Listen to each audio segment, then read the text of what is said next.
যে প্রাণের অস্তিত্ব পেয়েছে তবে থেকেই আরো একটি শব্দ জন্ম লাভ করেছে, সংঘর্ষ। জন্মলগ্ন থেকেই মানুষকে বাঁচার জন্য সংঘর্ষ করে যেতে হয়। কখনো নিজের লক্ষ্যে পৌঁছবার জন্য সংঘর্ষ করতে হয়, আর কখনো যা পেয়েছেন তাকে রক্ষার জন্য সংঘর্ষ করতে হয়। কিন্তু প্রত্যেকে একই অভিযোগ করে যে সংঘর্ষ করার সময় ভীষণ কষ্ট হয়। আপনি যোদ্ধা হলে প্রহার আপনাকে সহ্য করতেই হবে। সাঁতার শিখতে হলে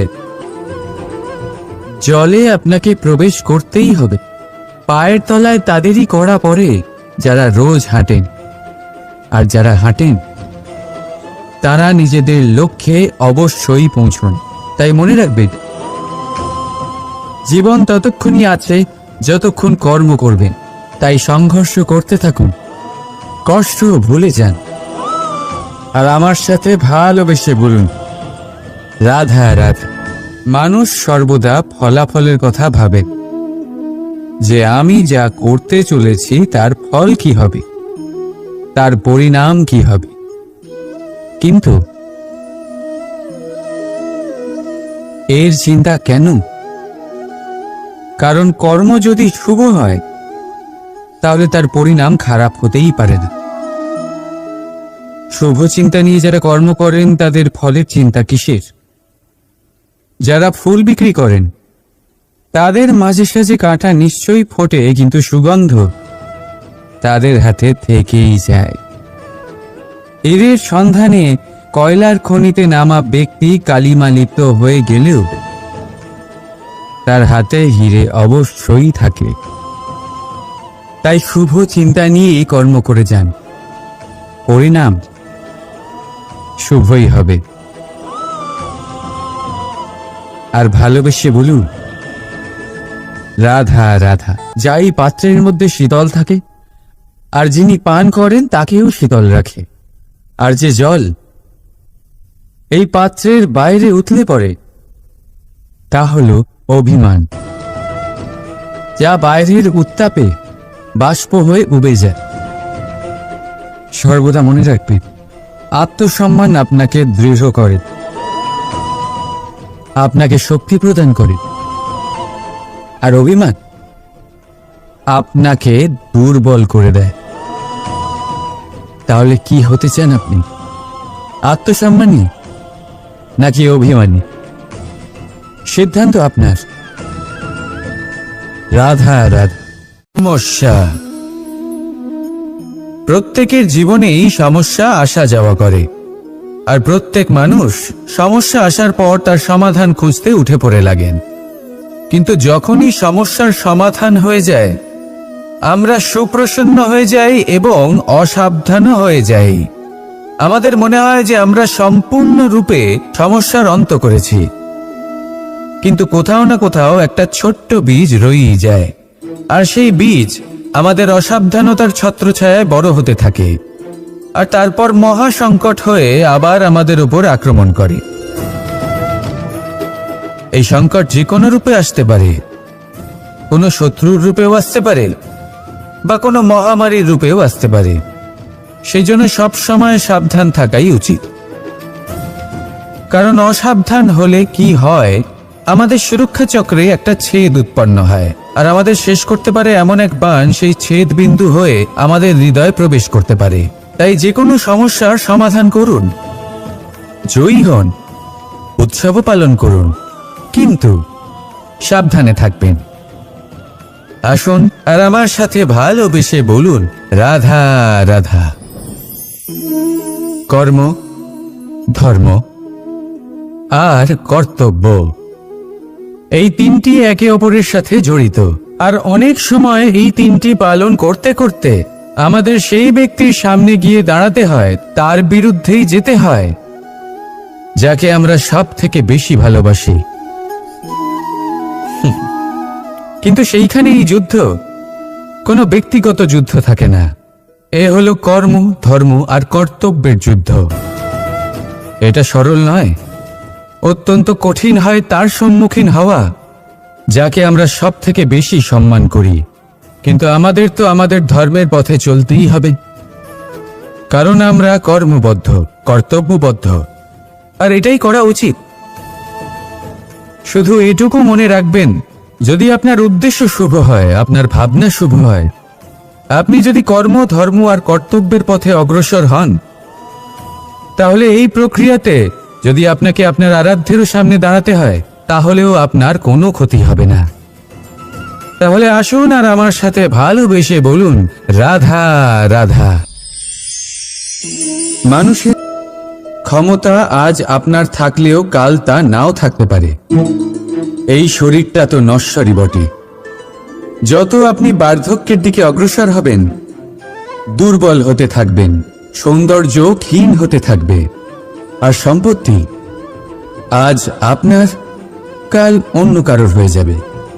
আর এই সমস্ত নশ্বর জিনিসে মন কেন্দ্রীভূত করতে করতে ব্যক্তি ভুলে যান সেই বিষয়গুলি যা সর্বদা আপনার সাথে থাকবে, আপনার ঢাল হবে, আপনার সম্বল হয়ে থাকবে। আর তা হল আপনার স্বভাব, বুদ্ধি, সৎসঙ্গ আর খাঁটি সম্পর্ক। নিজের স্বভাব শীতল রাখুন, কর্মে বুদ্ধির পরিচয় দিন, সর্বদা ভালো মানুষের সাথে সময় কাটান, আর খাঁটি সম্পর্ক সর্বদা পালন করুন। জীবনে সর্বদা সুখী হবেন। রাধা রাধা। আমরা কর্ম করি, আর সেই কর্ম অনুসারে আমাদের তার ফল প্রাপ্ত হয়। এখন এই কর্ম আরো শ্রেষ্ঠ হতে থাকে, আমরা আরো প্রেরিত হতে থাকি। তার জন্য আমরা বড় বড় জ্ঞানীদের থেকে প্রভাবশালী, প্রেরণাদায়ক ব্যক্তির সাথে দেখা করার চেষ্টা করি, দেখা করিও। নিজের কর্মের বিষয়ে বিচার করি, আলোচনা করি, তাই তো? কারণ আমাদের কাজ দেখে তাতে বিশেষ মতামত সামনে থাকা ব্যক্তি দিতে পারে। কিন্তু এই পুরো চক্রতে সংসারের সব থেকে গুরুত্বপূর্ণ ব্যক্তির সাথে কথা বলতে আমরা ভুলেই যাই। আপনি কি জানেন সংসারের সব থেকে গুরুত্বপূর্ণ ব্যক্তি কে? স্বয়ং আপনি। হ্যাঁ, আপনি সে। আপনি জীবিত আছেন, তাই এই সংসার জীবিত আছে। আপনি হলেন আপনার সমস্ত কর্মের কেন্দ্র। তাই এবার থেকে প্রতিদিন একটু সময় নিজের জন্য বের করে নিজের সাথে কথা বলুন, নিজেকে বুঝুন, নিজের কর্মকে বুঝুন। কিছু প্রশ্ন আসবে, কিছুর উত্তর পাবেন, আরো কিছু প্রশ্ন আসবে যার উত্তর আপনি অবশ্যই পাবেন। কিন্তু এটা করবেন অবশ্যই, নয়তো আপনি এই সংসারের সব থেকে গুরুত্বপূর্ণ ব্যক্তির সাথে দেখা করার সুযোগই হারিয়ে ফেলবেন। এবার বলুন, আপনি কি এরকম চাইবেন? রাধা রাধা। প্রেম, ঘৃণা, এই দুই হলো একই শব্দ। কিভাবে? দেখুন না, দুটোতেই আড়াই অক্ষর রয়েছে। দুটোই হলো সেই অনুভূতি যা আমাদের মনের সাথে জড়িত, আর এই দুই অনুভূতির সাথেই জড়িত মানুষ আমাদের জন্য গুরুত্বপূর্ণ। পার্থক্য শুধু এটাই যে প্রেম পায় সম্মান, আর ঘৃণাকে করা হয় অবজ্ঞা। এরকম কেন? কারণ প্রেম হলো সেই অনুভূতি যেখানে মানুষ সব কিছু দিয়ে দিতে চায়, সব কিছু লুটিয়ে দিতে চায়। সেখানে ঘৃণা হলো এমন অনুভূতি যেখানে মানুষ সব কিছু কেড়ে নিতে চায়, সব কিছু জিতে নিতে চায়। তাও প্রেমের অনুভূতি কখনো আপনাকে হারতে দেয় না, আর ঘৃণার অনুভূতি কখনো আপনাকে জিততে দেয় না। এবার কি করবেন আপনি? একটাই জীবন। ঘৃণার সাথে বাঁচবেন নাকি প্রেমের সাথে? আমি তো প্রেমকেই চয়ন করব। রাধা রাধা। পাওয়া এবং হারিয়ে ফেলা, এই দুই হলো জীবনের অভিন্ন অঙ্গ। আমরা যেমন কিছু পেয়ে থাকি, তেমন কিছু হারিয়েও থাকি। কিছু স্বপ্ন সার্থক হয়, আবার কিছু লক্ষ্য অপূর্ণই থেকে যায়। জীবনে এটা হয়েই থাকে, প্রত্যেকের জীবনেই এটা হয়ে থাকে। কিন্তু কারোর সাথে দেখা হলে আমরা কি ধরনের কথা বলি? আমরা সেই কথাই বলি যা আমরা হারিয়েছি। নিজেও দুঃখ পাই, আবার সামনের মানুষটাকেও দুঃখ দিই। তার থেকে অন্যরকম কিছু করার চেষ্টা করুন, ধনাত্মক চিন্তা করার চেষ্টা করুন, মন সেদিকেই দিন। স্মরণ শুধুমাত্র তাকেই করুন, গুরুত্ব তাকেই দিন যিনি আপনার কাছে রয়েছেন। যিনি আপনার কাছে নেই তার আশায় কষ্ট কেন পাচ্ছেন আপনি, সেগুলিকেই প্রাধান্য দিন যা আজ এখন বর্তমানে আপনার কাছে রয়েছে। যেমন আমি কংস মামাকে স্মরণ করি না যিনি আমার ছেলেবেলা নষ্ট করে দিয়েছেন। আমি স্মরণ করি আমার যশোদা মাকে, আমার বলরাম দাদাকে, আমার রাধাকে, যারা আমার জীবনকে ভরিয়ে তুলেছেন। আপনিও ঠিক এটাই করুন আর আমার সাথে ভালোবেসে বলুন, রাধা রাধা। কথায় বলা হয় জীবনে ভালোবাসাই হলো সুখের মূল। এটা সত্য। এবার প্রশ্ন হলো এটাই যে এই ভালোবাসা কার সাথে করা উচিত। যদি আপনি কিছুক্ষণের জন্য সুখ পেতে চান তাহলে ভালোবাসুন নিজের রুচি মতো। যদি আপনি কিছুদিনের জন্য সুখ পেতে চান ভালোবাসুন নিজের বন্ধুদের। যদি আপনি কয়েক মাসের জন্য, কয়েক বছর বা অনেক বছরের জন্য সুখী হতে চান তাহলে ভালোবাসুন নিজের পরিবারকে, মাতা পিতা, নিজের সন্তান, স্বামী স্ত্রী, নিজের আত্মীয়দের। কিন্তু যদি আপনি চিরকালের জন্য সুখী হতে চান তাহলে ভালোবাসতে হবে শুধু নিজের কর্মগুলিকে। কারণ সম্পর্ক যেমনই হোক না কেন কখনো না কখনো ভেঙে যাবেই। এই সংসার হলো এমনই যে যাদের সঙ্গ আমরা পাই তাদের সঙ্গ একদিন ত্যাগ করতে হয়। শুধু কর্মই হলো এমন এক সঙ্গ যা কখনো আপনাকে ত্যাগ করবে না। আপনার মৃত্যুর পরেও এই কর্ম আপনাকে বাঁচিয়ে রাখবে। তাই সবসময় মনে রাখবেন, এই কর্ম ধর্ম মনে করে পালন করা উচিত। জীবনের শেষ মুহূর্ত পর্যন্ত কর্মকে ভালোবাসুন, জীবনের শেষ মুহূর্ত পর্যন্ত সুখে থাকবেন।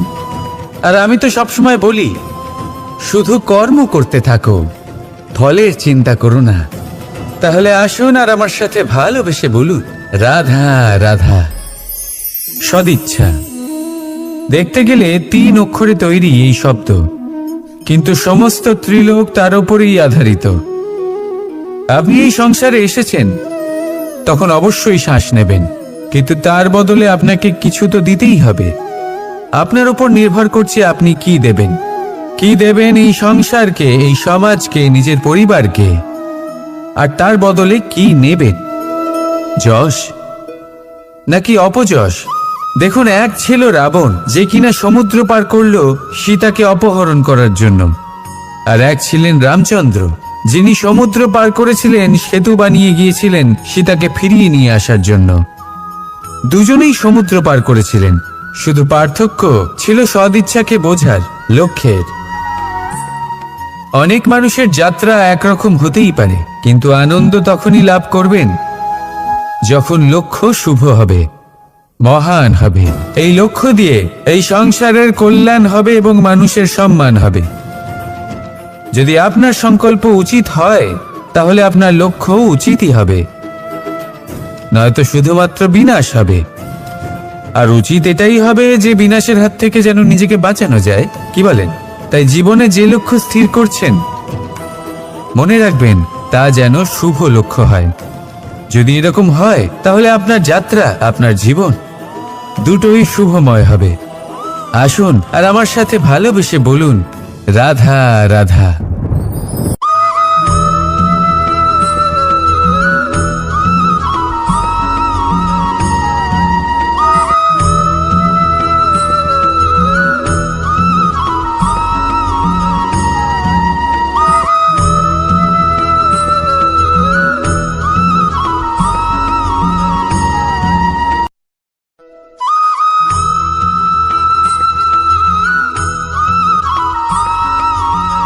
এই সংসারে সব থেকে বেশি কোমল বস্তু হলো রেশম। এই রেশম এতটাই কোমল হয় যে এর পুরো একটা থান শুধুমাত্র একটা হাতে ধরা সম্ভব। কখনো ভেবে দেখেছেন এই রেশম কিভাবে হয়? একটি কীট তার লালার দ্বারা উৎপন্ন হয়। এই কীট সেই রেশমকে পাক দিতে থাকে, পাক দিতেই থাকে আর আস্তে আস্তে তার মধ্যেই জড়িয়ে পড়ে। শেষে ওর এই সুন্দর অমূল্য সৃষ্টি রেশমের জন্য এই কীটগুলিকে এই কবচের সাথেই ফুটন্ত জলে ফেলে দেওয়া হয়। এই সংসারে যদি আমাদের স্বপ্ন এই সংসারের দুঃখ হরণ করার জন্য, এই সংসারে সুখ বিতরণ করার জন্য হয়, তবেই আমাদের প্রগতি সম্ভব। যদি আমাদের এই স্বপ্ন শুধুই আমাদের এবং আমাদের স্বার্থ সিদ্ধির জন্য হয়, তাহলে এই স্বপ্ন আমাদের অন্ধ করে দেবে, আমাদের অন্ধকারের পথে নিয়ে যাবে, আর আমরাও সেই কীটের মতো হয়ে যাব। নিজেদেরই মায়াজালে আমরা নিজেই ফেঁসে যাব, আর শেষে আমরা যদি কিছু লাভ করি তা হবে একাকিত্ব, অন্ধকারময় মৃত্যু। তাই স্বপ্ন অবশ্যই দেখুন, কিন্তু এমনভাবে স্বপ্ন দেখবেন না যে তার এই বন্দিগৃহে আপনি নিজেই ফেঁসে গেলেন। স্বপ্ন দেখুন পরোপকারে।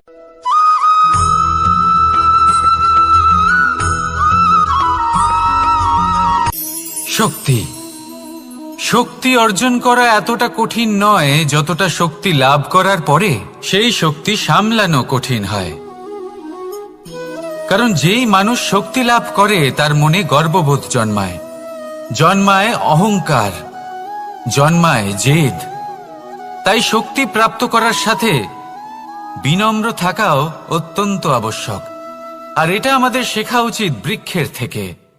বৃক্ষ যা আমাদের ফল দেয়, বৃক্ষ যা যত ফল দেয় ততটাই ঝুঁকে যায়। আমরা পাথর মারি ওই বৃক্ষের থেকে ফল প্রাপ্ত করার জন্য। সেই পাথরের মার সহ্য করেও বৃক্ষ আমাদের ফল দেয়। কোনো গর্ববোধ নেই, কোনো অহংকার বোধ নেই, আর সেই জন্য এই বৃক্ষের পুজো করা হয়। এটাই হলো মাহাত্ম্য শক্তির সাথে বিনম্রতার। যদি এই শক্তি সৃজন করে থাকে, সাহায্য করে থাকে, সম্বল হয়ে থাকে, তবেই সেই শক্তি উপযুক্ত। আর নয়তো সেই শক্তি একদিন আপনাকে আসক্ত অবশ্যই করবে। তাহলে শক্তি অবশ্যই অর্জন করুন, কিন্তু তার সাথে সেই শক্তি সামলানোর মতো বিবেকও আপনাকে অবশ্যই জাগ্রত করতে হবে। তাহলে আসুন আমার সাথে ভালোবেসে বলুন রাধা রাধা।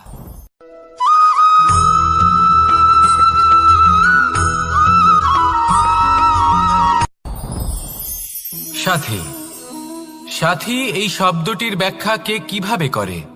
মিত্র, সখা, বন্ধু। কিন্তু অর্থ একটাই, তিনি যিনি আপনার সঙ্গী হন আর তিনি যার সাথী আপনি হন। এবার সব থেকে বড় প্রশ্ন হলো এটাই যে তিনি কে হতে পারেন যাকে আপনি আপনার সাথী বলে মেনে নিতে পারেন, নিজের সখা, নিজের মিত্র, নিজের বন্ধু মেনে নিতে পারেন। আপনার সাথী হলেন তিনি যিনি দুঃখের সময় আপনার পাশে থাকবেন, আপনার হাত ধরে থাকবেন। আপনার সাথী হলেন তিনি যার হাত আপনি নিজের সুখের দিনে ধরে থাকবেন। সেই সাথীরই হাত ধরুন যিনি দুঃখে সবসময় আপনাকে সাহায্য করার জন্য তৎপর হয়ে থাকেন, আপনার পাশে থাকেন, আর যাকে সুখের দিনে আপনি আপনার সাথে রাখতে পারেন। আর যখন আপনার সাথে আপনার এই সাথী থাকবে তখন আপনি এটা বুঝবেন যে যখন জীবনে দুঃখ আসে তখন এই দুঃখ কমে যায়, সবার মধ্যে ভাগ হয়ে যায়। আর যদি তখন সুখ আসে তাহলে সেটা সবার উপস্থিতিতে আরো বেড়ে যায়। এটাই হলো প্রেম, এটাই হলো ভালোবাসা, এটাই হলো সঙ্গ। যেমন সম্পর্ক আমার আর রাধার মাঝে। তাহলে আসুন আর আমার সাথে ভালোবেসে বলুন রাধা রাধা।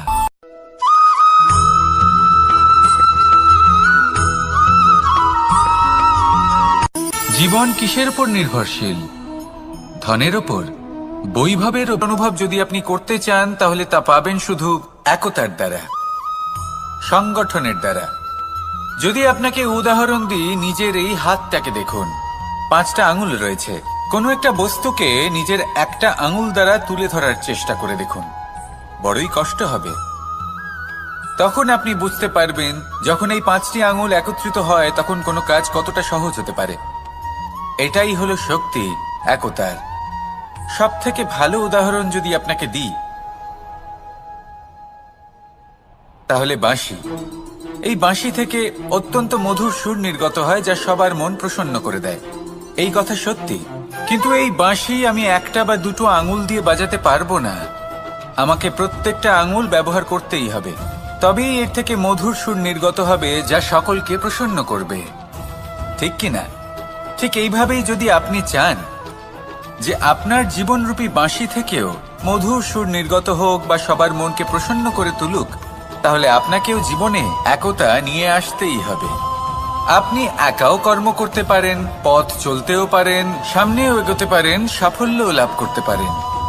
কিন্তু যখন সকলে একসাথে এগোবেন, সেই পথে চলবেন, সেই কর্মই করবেন, তখন লক্ষ্যে অবশ্যই পৌঁছবেন, সাফল্য অবশ্যই লাভ করবেন।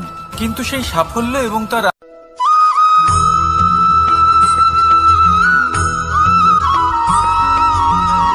পুরুষার্থ। শাস্ত্রে 4 ধরনের পুরুষার্থের কথা বলা হয়েছে। প্রথম হলো ধর্ম। আপনি কি জানেন এই ধর্ম হলো সেটা যাকে ধারণ করা যেতে পারে, আর ধারণ শুধু সেটাই করা যায় যা পবিত্র। পবিত্র শুধু তাকেই বলা হয় যা নিঃস্বার্থ, যার মধ্যে শাসন করার কোনো ইচ্ছে নেই, যা সরলভাবেই প্রবাহমান, জল এবং বায়ুর মতো। যখন কোনো ব্যক্তি ধর্মকে ধারণ করেন এবং সেই ধর্ম সেই ব্যক্তিকে রক্ষা করে, তখন তাকে ধর্ম বলা হয়। ধর্ম যা রক্ষা করে অহংকার থেকে, খারাপ চিন্তার হাত থেকে। সেই জন্য পুরুষার্থ গড়ে তোলার আগে, ধর্ম পালন করার আগে, ধর্মের প্রকৃত অর্থ কি সেটা বুঝে নিন। এটা জেনে রাখুন যে সমস্ত ধর্মের আধার, সমস্ত ধর্মের ভিত শুধুমাত্র ভালোবাসা। আসুন আর এই ভালোবাসার সাথেই বলুন, রাধা রাধা।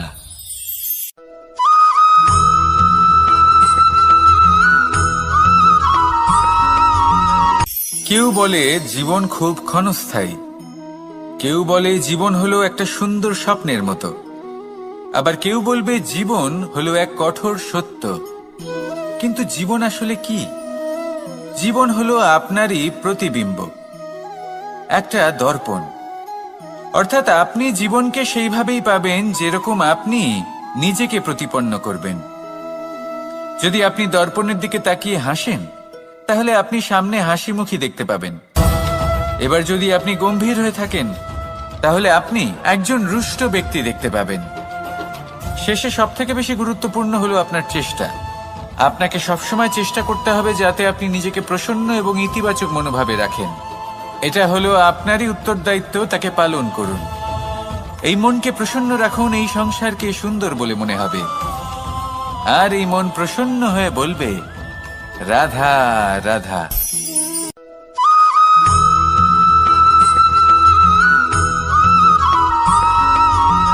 এই সংসারে প্রত্যেক মানুষ এটাই চান যে তিনি যেন ধনবান হন, আর্থিক অবস্থা তার ভালো থাকে, ওনার বাড়িতে লক্ষ্মীর আগমন হয়। কিন্তু সেটা হবে কি করে, সেটাই হলো প্রশ্ন। কেউ বলেন যে যদি পরিশ্রম করো তাহলে ধন অর্জন সম্ভব, কেউ বলেন যে যদি বিদ্যা লাভ হয় তবেই ধন অর্জন সম্ভব, কেউ বলেন যে যদি বলশালী হও তবেই সম্পন্ন থাকবে। ভালো কথা, যদি তাই হয়ে থাকে, তবে দিনমজুর সারা দিন পরিশ্রম করেন, তিনি কেন ধনী হন না? অনেকজন বিদ্বান মানুষ আছেন এই সংসারে, তারা কেন ধনবান হন না? অনেক সংখ্যক বলশালী ব্যক্তি আছেন, তাদের কাছে ধন নেই কেন? তাদের কেন ধনের অভাব হয়? আবার এমনও কিছু মানুষ আছেন যারা পরিশ্রম করেন, তারা দিনমজুর, কিন্তু তারা ধন অর্জন করতে পারেন। কিছু বিদ্বান ব্যক্তি আছেন যাদের কাছে অধিক মাত্রায় ধন রয়েছে। কয়েকজন বলশালী ব্যক্তি রয়েছেন যাদের কাছে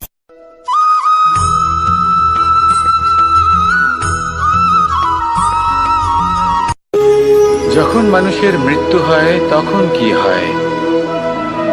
অনেক সংখ্যক মানুষ শোক পালন করতে চলে আসেন।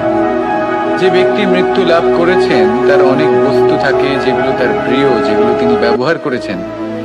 তার শয্যা, তার বস্ত্র, তার আভূষণ সবকিছু তার থেকে বিচ্ছিন্ন করা হয়। এবং খালি হাতে তাকে শ্মশানের উদ্দেশ্যে রওনা করা হয়। আমি আপনাকে এই প্রশ্ন করতে চাই, আপনি এই সংসারে কি অর্জন করেছেন? ধন সম্পত্তি, বস্ত্র, আভূষণ, এই সবকিছু যে আপনি অর্জন করেছেন, আপনার মৃত্যুর পরে তা আপনার থেকে দূর হয়ে যাবে। এর উত্তর হলো একটাই, আপনার কর্ম। শুধু সেটাই আছে যা একান্ত আপনার, আর শুধু সেটাই এই সংসার থেকে চলে যাওয়ার পরেও সংসারেই জীবিত থাকবে। যদি আপনি দুষ্কর্ম করেন, তাহলে এই সংসার আপনাকে একটি অনুচিত উদাহরণ হিসেবে মনে রাখবে যে এই ব্যক্তি খুব পাপী ছিল, অনুচিত কর্ম করতেন। যে পথে তিনি চলেছেন সেই পথে কারোর চলা উচিত নয়। সেখানেই যদি আপনি সৎকর্ম করেন, তাহলে সংসার চিরকাল এটাই বলবে যে খুব ভালো মানুষ ছিলেন, সবাইকে ভালোবাসতেন, সবাইকে সাহায্য করতেন, আমার খুব প্রিয় মানুষ ছিলেন। এটাই হলো শ্রেষ্ঠ কর্ম। সেই জন্য জীবনে শুধুমাত্র ধন সম্পত্তি, আভূষণ এই সব অর্জন করতে গিয়ে নিজের মনোনিবেশ করবেন না। শ্রেষ্ঠ কর্ম করুন। সংসার থেকে চলে যাওয়ার পরেও এই কর্মই এই সংসারে আপনাকে জীবিত রাখবে। আসুন আমার সাথে ভালোবেসে বলুন, রাধা রাধা।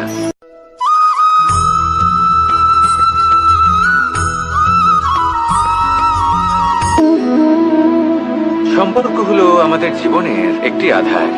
কিছু সম্পর্ক এমন যা আমরা জন্মসূত্রে লাভ করি, যেমন পরিবার, মা বাবা। কিছু সম্পর্ক আছে যা আমরা জীবনে অর্জন করে থাকি, তা সে প্রেমের হোক, স্নেহের হোক বা বন্ধুত্বের।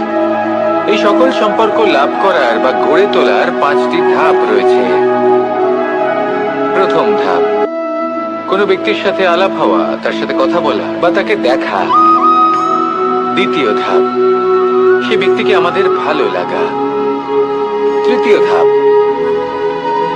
আমাদের এটা চাইতে শুরু করা যে জীবনে এই ব্যক্তি যেন আমাদের বন্ধু হন, আমাদের জীবনে থাকেন, বা আমাদের কাউকে ভালোবেসে ফেলা। আর এটা আমাদের ভাবা বা চাওয়া যে সেই ব্যক্তি যেন আজীবন আমার সাথে থাকেন, আমার জীবনে আমার সাথী হয়ে। চতুর্থ ধাপ, লাভ করা। এবার এই ধাপটি অনেক মানুষের পক্ষেই খুবই সরল হয়, বড়ই সরল ভাবে নিজেদের সঙ্গীকে লাভ করে থাকেন। কিছু মানুষের জন্য এই ধাপ অত্যন্ত কঠিন হয়ে থাকে। অনেক প্রতিকূল পরিস্থিতির উপর জয়লাভ করে তারা সঙ্গীকে লাভ করেন, কিন্তু লাভ অবশ্যই করেন। এরপরে আসে পঞ্চম, অন্তিম এবং সব থেকে গুরুত্বপূর্ণ ধাপ। সেটা হলো সেই সম্পর্ক পালন করা। এটা হলো এমন এক বিষয় যা প্রত্যেক মানুষের শেখা উচিত। যদি ব্যক্তি নিজের জীবনে সম্পর্ক রক্ষা করতে শিখে যান, তবে প্রত্যেক সম্পর্ক তার জীবনকে স্বর্গ করে তুলবে। আসুন আর আমার সাথে ভালোবেসে বলুন, রাধা রাধা।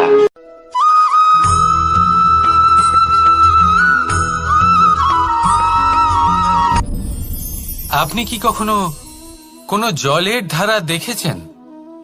তার সামনে যতই মাটি থাকুক না কেন, যতই কাদা থাকুক না কেন, যখন এই জলের ধারা বইতে আরম্ভ করে দেয়, তাহলে নিজের মনের, নিজের ভাবনার, নিজের জীবনের যত অনাবশ্যক তত্ত্ব আছে, অনুপযোগী অংশ রয়েছে, অর্থাৎ অপরিষ্কার অংশ রয়েছে, তা নিজে থেকেই নির্মল হয়ে উঠবে। আর যেরকম জলের ধারা কখনো থেমে থাকে না, সব সময় বয়ে চলে, সেইভাবে আপনিও কখনোই থামবেন না। সবসময় বয়ে চলুন, এগোতে থাকুন।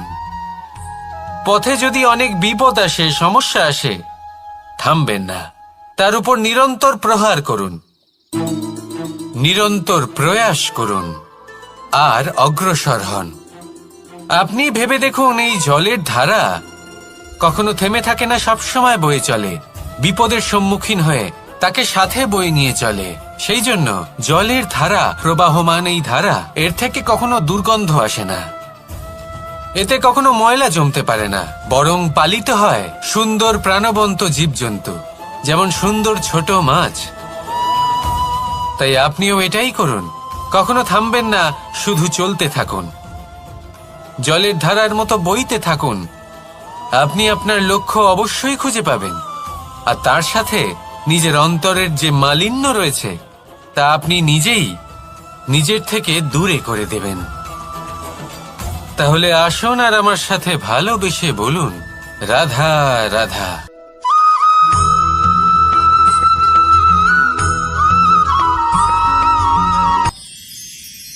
মানুষ তার জীবনে দুই ধরনের পরিস্থিতিকে খুব ভয় পায়। এক, কোনো কারণবশত কারোর সামনে নত হওয়া। দুই, কোনো কারণে নিজের চরিত্র থেকে, নিজের মূল্যবোধ থেকে বিচ্যুত হওয়া।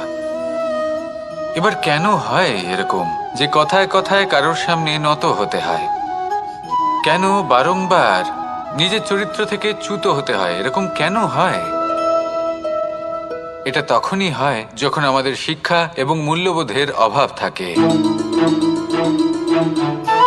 যদি মানুষের মধ্যে প্রকৃত শিক্ষা থাকে তাহলে এই সংসারে কোনো সময় এবং কারোর সামনেই নত হওয়ার কোনো প্রয়োজন নেই। যদি মানুষের মধ্যে মূল্যবোধ থাকে তাহলে তাকে নিজের মূল্যবোধ বা চরিত্র থেকে বিচ্যুত হতে হয় না, তা সে যাই হয়ে যাক না কেন। কোনো বালককে যদি জন্ম থেকেই সুশিক্ষার অধিকারী করা হয়, শিক্ষিত করা হয়, মূল্যবোধের অধিকারী করা হয়, তবে সে এই সংসারে এমন কর্ম করবে যাতে সে নিজেকে, নিজের পরিবারকে, সমগ্র সমাজকে গর্বিত করতে পারে। শিক্ষা লাভ করুন, মূল্যবোধ লাভ করুন এবং আমার সাথে ভালোবেসে বলুন, রাধা রাধা।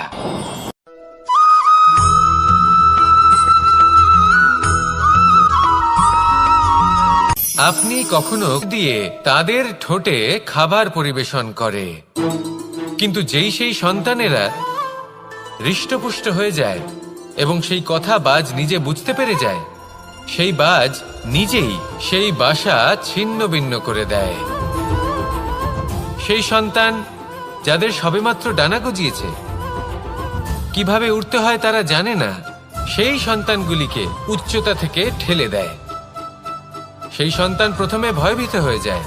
তারা সামনে মৃত্যুকে দেখতে পেয়ে ভয়ের কারণে তাদের ডানা ঝাপটাতে থাকে, আর সেই প্রক্রিয়াতেই সেই সন্তানগুলি উড়তে শুরু করে দেয়। এবার এই ঘটনায় আমরা কি শিক্ষা পেতে পারি? এটাই, যদি আপনি মাতা পিতা হন তাহলে নিজের সন্তানকে অবশ্যই স্নেহ করুন, কিন্তু তাদেরকে নিজের আঁচলের তলায় বেঁধে রাখবেন না। যদি আপনি চান আপনার সন্তান জীবনে উন্নতি করুক, তাহলে নিজের মুঠো থেকে তাদের স্বতন্ত্র করে দিন, এই সংসারে সংঘর্ষ করতে দিন। সেই সন্তান নিজেই বুঝতে পারবে যে জন্মের সময় পাওয়া ডানা কি করে ব্যবহার করতে হয়, আর আপনার চোখের সামনে আপনার সন্তান এই আকাশে উড়তে থাকবে। তাহলে আসুন আমার সাথে ভালোবেসে বলুন, রাধা রাধা।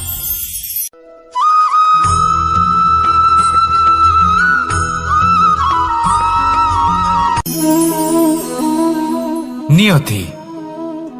রাধা আমাকে বলে, কৃষ্ণ, যদি তুমি জানো যে নিয়তিতে কি আছে তাহলে তাকে বদলে দাও না কেন? মহাদেব আমাকে বলেন যে শ্রীকৃষ্ণ, যদি আপনি এটা জানেন যে সাম্বের নিয়তি এটাই, তাহলে আপনি তাকে বদলানোর চেষ্টা কেন করেন? কেন? কারণ আমি একজন পিতা, আর পিতার কর্তব্য এটাই, তিনি যেন সম্ভাব্য সব চেষ্টা করেন নিজের সন্তানের মঙ্গলের জন্য। নিয়তি আমি জানি, কিন্তু এটাও আমি জানি যে কর্মের থেকে বড় আর কোনো নিয়তি হতে পারে না। অভিজ্ঞতাও রয়েছে যে কর্মের হাতে নিয়তির এই চক্র বদলে যেতে পারে। তাই জীবনে যদি আপনার কখনো এমন মনে হয় যে এটা তো অসম্ভব, তখনও চেষ্টা করা কখনোই ছাড়বেন না। কে বলতে পারে আপনারই কর্মের কোনো এক বীজ হয়তো নিয়তির চাকায় আটকে গেল আর নিয়তিকে নিজের পথ পাল্টাতে হলো, ঠিক কিনা? সেই জন্য নিয়তিকে ভাগ্য মেনে নিয়ে চুপ করে বসে থাকবেন না।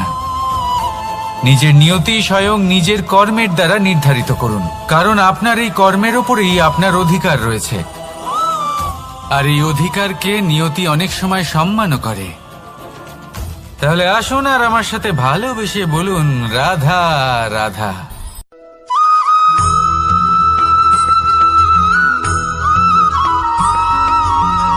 কখনো কখনো আমরা ভাবি যে কোনো ব্যক্তি যিনি ধর্মের পথে চলেছেন, যদি তার দ্বারা কোনো ভুল হয়ে থাকে তাহলে নিয়তি তাকে সেই মুহূর্তেই কঠোর শাস্তি দেন। কিন্তু সেই সব মানুষ যারা সংসারের সবথেকে বড় অধর্মী, বহু নিকৃষ্ট মানের কাজ করেন, তাদের নিয়তি অনেক সুযোগ দেন। তাদের নিয়তি এরকম কঠোর প্রহার করেন না। এই ভাবনা কখনো না কখনো মনে আসেই। ভেবে দেখুন কেন? আসলে জীবনকে বেশিরভাগ মানুষ একভাবেই দেখে থাকেন, বিভিন্ন স্তরে একে দেখা উচিত। এবার আপনি বলুন, এই সংসারে কোনো অধর্মী কখনো প্রেরণার উৎস হতে পারেন? কখনোই নয়। যে মানুষ নিজের আত্মাকে মলিন করে ফেলেছেন, তিনি এই সংসারকে কিভাবে প্রেরণা যোগাবেন? উনি নিজেই বুঝতে পারেন না কোনটা করা উচিত, ধর্ম কোনটা। তাই নিয়তি তাকে একটা সুযোগ দেন, এটা বোঝার সুযোগ দেন যে কোনটা উচিত, কোনটা ধর্ম। সুযোগ দেন নিজের বিবেক জাগিয়ে তোলার, তাকে সুযোগ দেন নিজের অন্তরাত্মার ডাক শোনার। যখন তাতেও কাজ হয় না, তখন নিয়তির কাছে একটাই পথ বাকি থাকে, আর তা হল মহাবিনাশ। মহাবিনাশ হয়তো দেরিতেই আসতে পারে, কিন্তু তা অবশ্যই আসবে। আর যখন মহাবিনাশ আসে, তখন মহাবিনাশের যন্ত্রণা সমগ্র মানব জীবনের যন্ত্রণার থেকে অনেক বেশি হয়। এই কথাটা সবসময় মনে রাখবেন। আর অন্যদিকে যে মানুষ ধর্মের পথে চলছেন, তার দ্বারা যদি কোনো ভুল হয়ে থাকে, তখন নিয়তি তার পরীক্ষা নেন। কিছুক্ষণের জন্য মানুষের মনে হতে পারে নিয়তি তাকে কঠোর শাস্তি দিয়েছেন।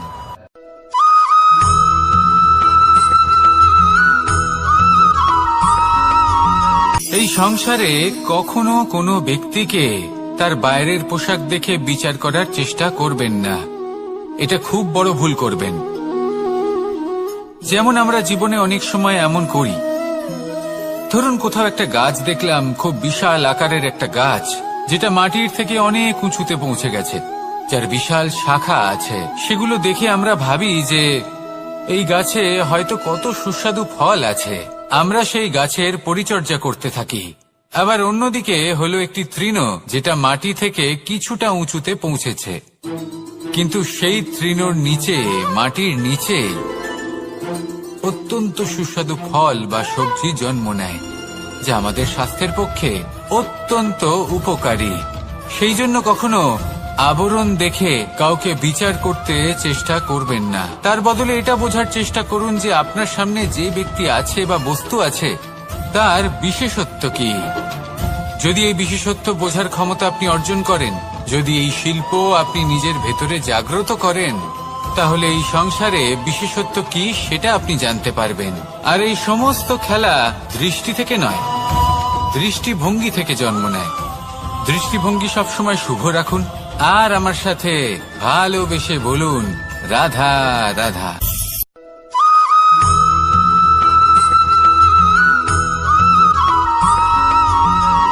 পুরুষার্থ। শাস্ত্রে 4 ধরনের পুরুষার্থের কথা বলা হয়েছে। প্রথম হলো ধর্ম। আপনি কি জানেন এই ধর্ম আসলে কি? আপনার কি মনে হয় ধর্ম আসলে কি? কোনো বিশেষ ঈশ্বরকে মানাই কি ধর্ম বলা হয়? নাকি কোনো বিশেষ রীতি পালন করাই হলো ধর্ম? নাকি কোনো বিশেষ সাহিত্যকে সর্বশ্রেষ্ঠ মনে করাই হলো ধর্ম? না, ধর্ম হলো সেটা যাকে ধারণ করা যেতে পারে।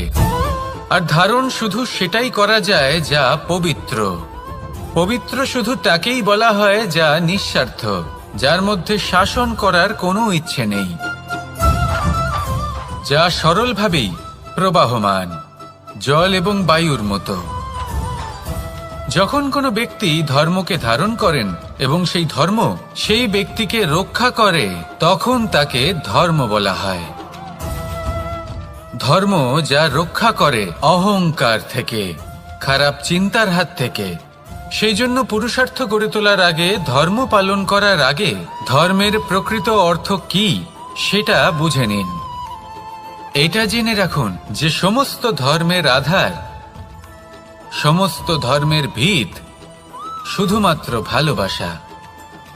আসুন আর এই ভালোবাসার সাথেই বলুন, রাধা রাধা।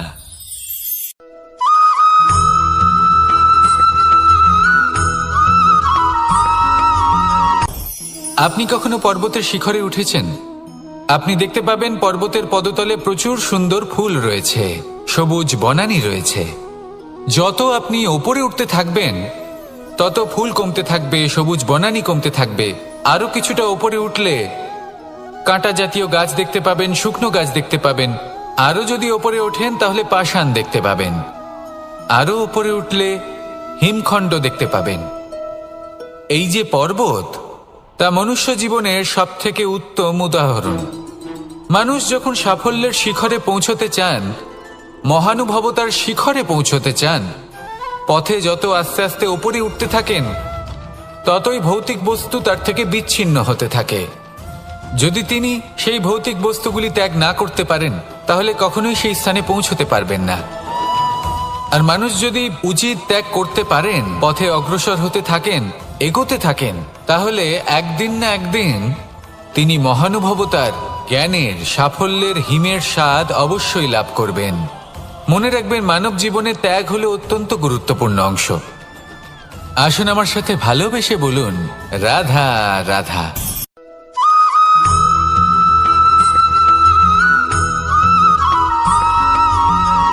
কেউ বলে জীবন খুব ক্ষণস্থায়ী, কেউ বলে জীবন হলো একটা সুন্দর স্বপ্নের মতো, আবার কেউ বলবে জীবন হলো এক কঠোর সত্য। কিন্তু জীবন আসলে কি? জীবন হলো আপনারই প্রতিবিম্ব, একটা দর্পণ।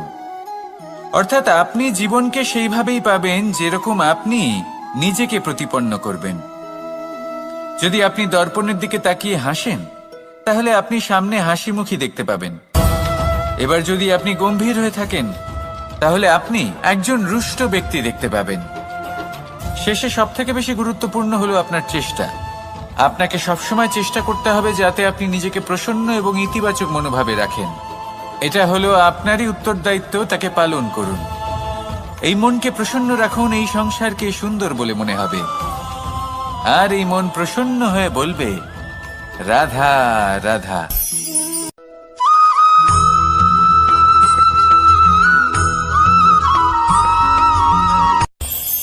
এই সংসারে আমরা প্রকাশ কোথা থেকে পাই? এর উত্তর বড়ই সরল।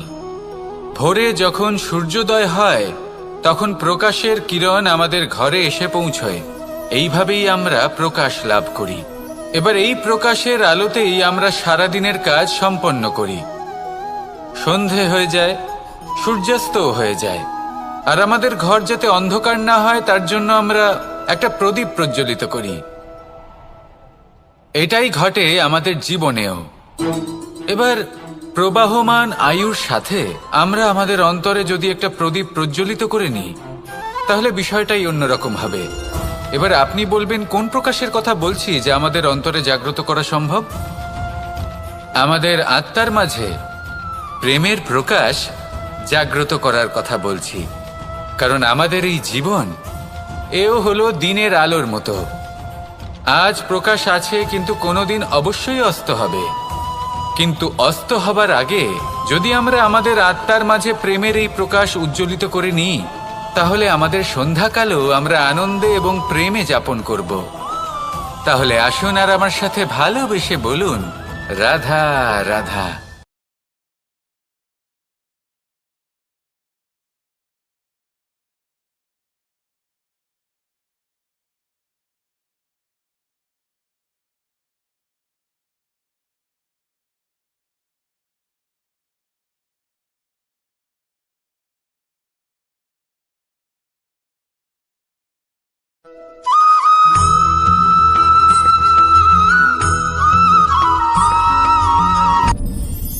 আপনি কি কখনো কোনো জলের ধারা দেখেছেন?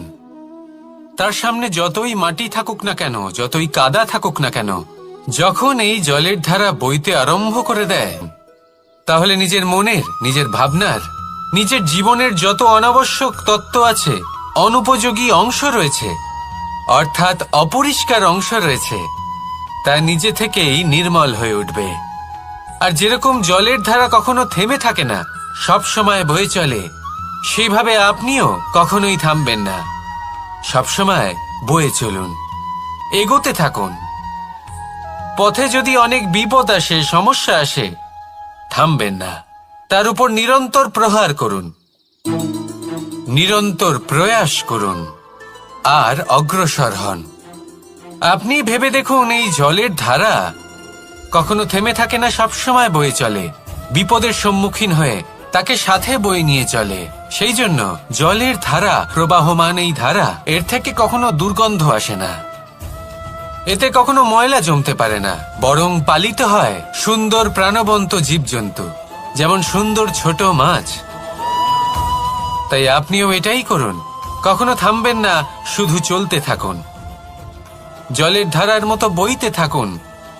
আপনি আপনার লক্ষ্য অবশ্যই খুঁজে পাবেন, আর তার সাথে নিজের অন্তরের যে মালিন্য রয়েছে তা আপনি নিজেই নিজের থেকে দূরে করে দেবেন। তাহলে আসুন আর আমার সাথে ভালোবেসে বলুন, রাধা রাধা।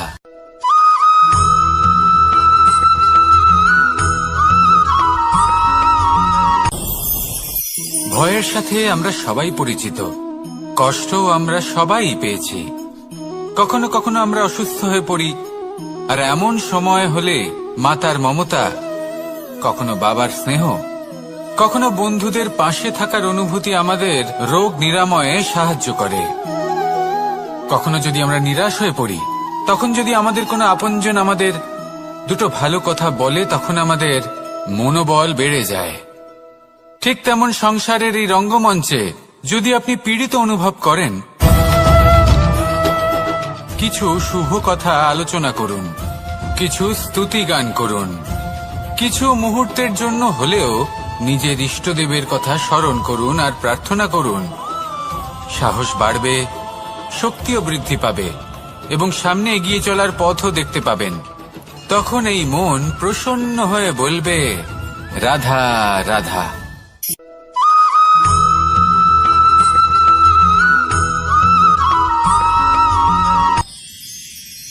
মানুষ তার জীবনে দুই ধরনের পরিস্থিতিকে খুব ভয় পায়।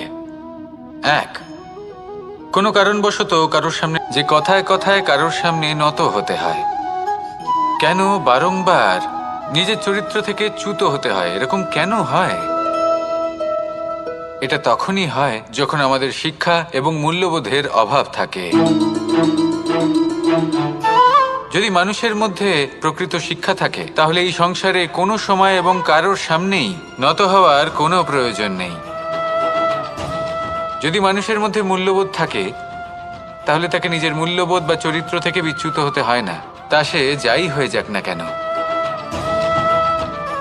কোনো বালককে যদি জন্ম থেকেই সুশিক্ষার অধিকারী করা হয়, শিক্ষিত করা হয়, মূল্যবোধের অধিকারী করা হয়, তবে সে এই সংসারে এমন কর্ম করবে যাতে সে নিজেকে, নিজের পরিবারকে, সমগ্র সমাজকে গর্বিত করতে পারে।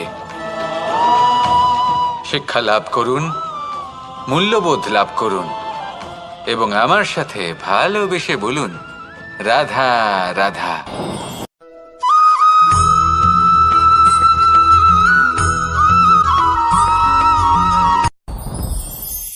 সাথী।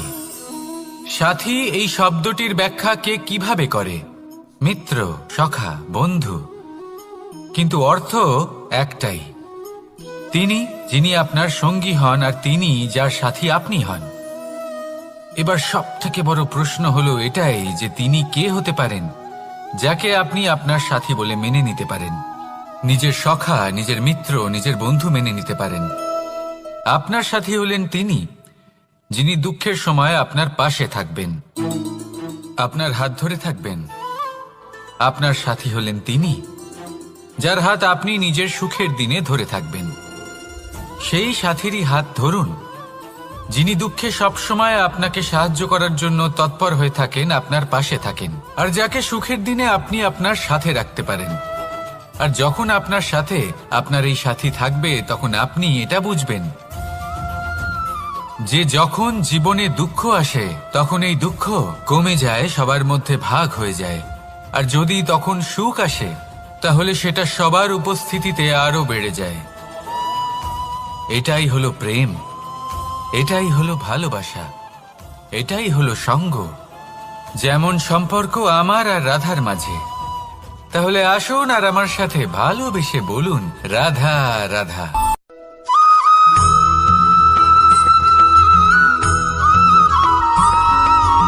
কখনো কখনো আমরা ভাবি যে কোনো ব্যক্তি যিনি ধর্মের পথে চলেছেন, যদি তার দ্বারা কোনো ভুল হয়ে থাকে তাহলে নিয়তি তাকে সেই মুহূর্তেই কঠোর শাস্তি দেন।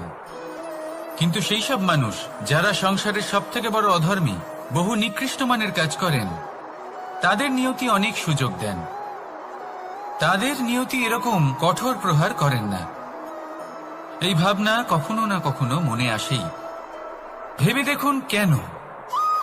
আসলে জীবনকে বেশিরভাগ মানুষ একভাবেই দেখে থাকেন, বিভিন্ন স্তরে একে দেখা উচিত। এবার আপনি বলুন, এই সংসারে কোনো অধর্মী কখনো প্রেরণার উৎস হতে পারেন? কখনোই নয়।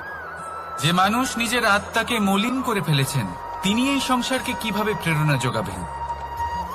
উনি নিজেই বুঝতে পারেন না কোনটা করা উচিত, ধর্ম কোনটা। তাই নিয়তি তাকে একটা সুযোগ দেন, এটা বোঝার সুযোগ দেন যে কোনটা উচিত, কোনটা ধর্ম। সুযোগ দেন নিজের বিবেক জাগিয়ে তোলার, তাকে সুযোগ দেন নিজের অন্তরাত্মার ডাক শোনার।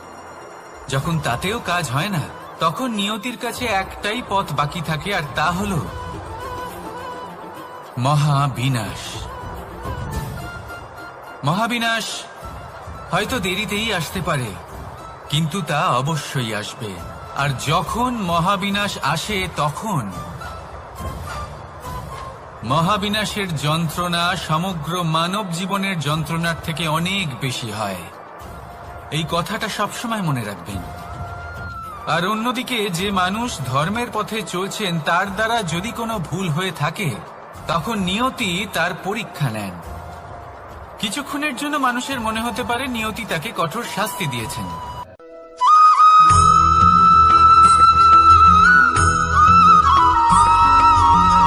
মানুষের মানসিকতা এমন হয় যে সে যতটা করে আশা করে যে তার থেকে অনেক বেশি তার বদলে সে পাবে।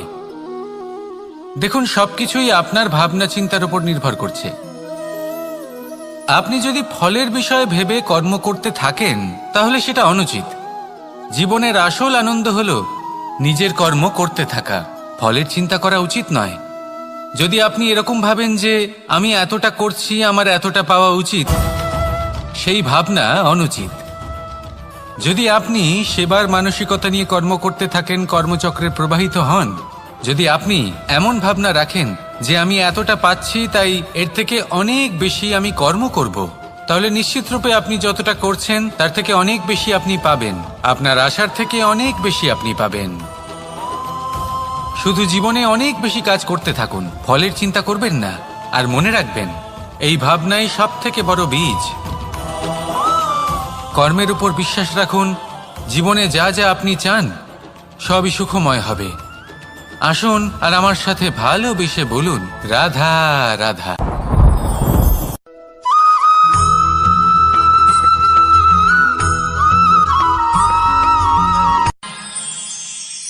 আমরা সবাই সূর্যকে সম্মান কেন করি? কারণ আমরা জানি যে সন্ধেবেলা যখন সূর্যাস্ত হবে, তখন শুধুমাত্র অন্ধকার বাকি থাকবে। ঠিক কিছুটা এরকমই হয় আমাদের মাতা পিতাও, যিনি আমাদের জন্ম দেন, আমাদের ভরণ পোষণ করেন, আমাদের বড় করেন, আমাদের প্রেম প্রদান করেন। কখনো কখনো তাদের মুখ থেকে কটু কথা নিঃসৃত হয়, আমাদের দুঃখ হয়, কিন্তু তখন আমাদের এটা বোঝা উচিত এগুলি নিঃসৃত হচ্ছে আমাদেরই মঙ্গলের জন্য। যেমন সূর্যদেব, উনিও উত্তাপ দিয়ে থাকেন আমাদেরই মঙ্গলের জন্য, যাতে ফসল পাকতে পারে, যাতে জল বাষ্প হয়ে মেঘ হতে পারে, বৃষ্টি হতে পারে, আর এই সংসারে নিরন্তর জলের প্রবাহ থাকে। আমাদের মাতা পিতা, তাদের কঠোর আচরণ, তাদের কঠোর অনুশাসনের পেছনে লুকিয়ে থাকে ওনাদের ভালোবাসা। আমাদের তা বুঝতে হবে, সসম্মানে ওনাদের গ্রহণ করতে হবে। কারণ ঠিক সূর্যাস্তের পরে যেমন চতুর্দিক অন্ধকারচ্ছন্ন হয়ে যায়, তেমনি আমাদের জীবন থেকে যখন আমাদের মাতা পিতা চলে যায়, তখন আমাদের জীবনেও শুধু এবং শুধুমাত্র অন্ধকারই ছেয়ে থাকে। সেই জন্য নিজের মাতা পিতাকে সম্মান করুন, ওনাদের ভালোবাসা প্রদান করুন। এই মন আর এই জীবন প্রসন্ন হয়ে বলবে, রাধা রাধা।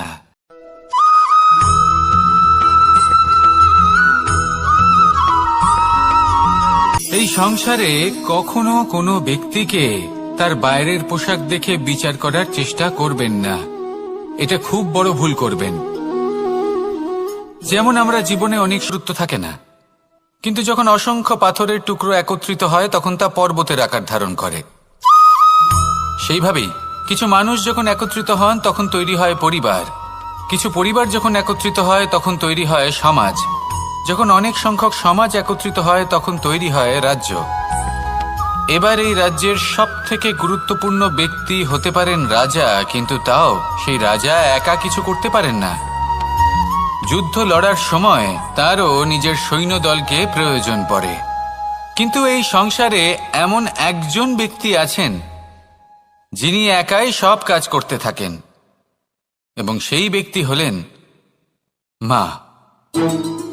আমাদের জীবনে একজন পিতার ভূমিকা কিন্তু নিঃসন্দেহে অমূল্য, কিন্তু আমাদের সকলের জীবনে যে ভূমিকা একজন মায়ের তা অন্য কারোর থাকে না। একজন মা একাই সন্তানকে বড় করতে পারেন, সংস্কারী করে তুলতে পারেন, তার জন্য পরিশ্রম করেন। আর এত কিছু কাজ করার পরেও তার কাজের জন্য তিনি প্রশংসা অবশ্য পান না। উল্টে যদি সেই সন্তান অনুচিত পথে চালিত হয়, অনুচিত কর্ম করে, তখন সেই মাকেই অপবাদের পাত্র হয়ে উঠতে হয়। আমাদের জীবনে মায়ের যোগদান কতটা সেটা বুঝুন। আপনাকে বড় করে তোলার জন্য উনি কতটা পরিশ্রম করেছেন সেটা বুঝুন। আজ থেকে, এখন থেকে, এই মুহূর্ত থেকে মাকে সম্মান করতে শিখুন। যখন সময় পাবেন, যখন সুযোগ হবে, তখন তার প্রশংসা করুন, ওনারও ভালো লাগবে। আর মায়ের এই মমতার জন্য, তার এই ভূমিকার জন্য আসুন সবাই মিলে আমরা তাকে প্রণাম করি, আর সকলে মিলে ভালোবেসে বলি, রাধা রাধা।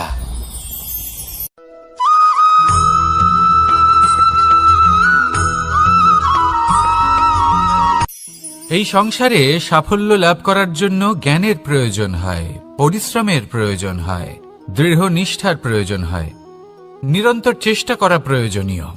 কিন্তু আরো কিছু আছে যা অত্যন্ত প্রয়োজনীয় এবং গুরুত্বপূর্ণ। তা হলো ভালো বন্ধু।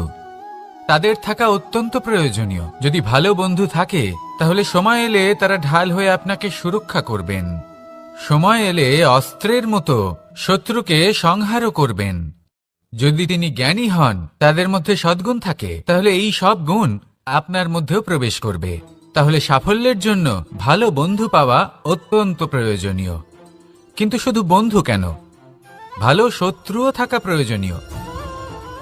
এবার আপনি ভাববেন, এ আমি কি বললাম?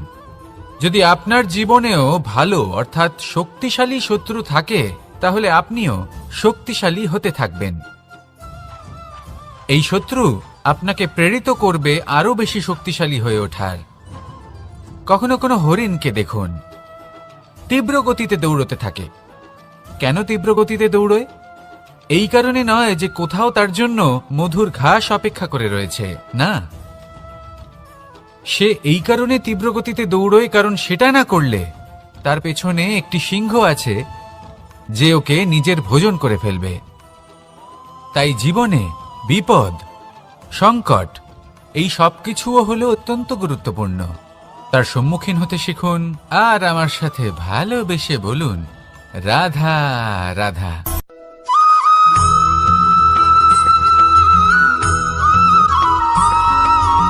মানুষ জন্মগ্রহণ করে। কয়েকজন বলশালী ব্যক্তি রয়েছেন যাদের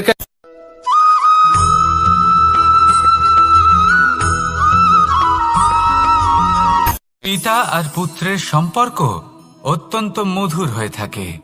পিতা স্বপ্ন দেখেন, তাকে পূর্ণ করার সকল সম্ভাব্য চেষ্টা করেন, কিন্তু তাও অনেক সময় ওনার স্বপ্ন অপূর্ণ থেকে যায়। তখন পিতা ভাবেন যে স্বপ্ন উনি পূর্ণ করতে পারেননি ওনার সন্তান তা অবশ্যই পূরণ করবে। যে স্থানে উনি কখনো পৌঁছতে পারেননি সেই স্থানে ওনার পুত্র অবশ্যই পৌঁছবে।